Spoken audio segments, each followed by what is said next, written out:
This is how I deal with cab corners and rocker panels.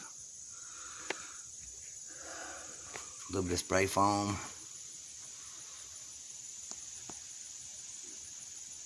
Body patch panel from before.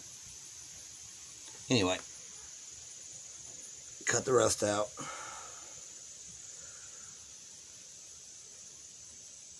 Spray, rust inhibitor, what have you, whatever your favorite kind is. If you don't cut the rust out, it will spread. Anyway, next step. Thin cardboard. That way you can tape it and shape it like your panel. And then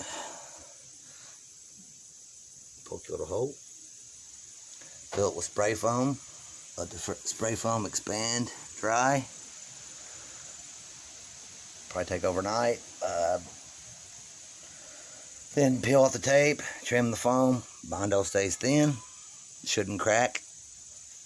I've done it before and it's lasted for years. And then you skim your Bondo and sand her down. Hope it helps somebody. Save a lot of money.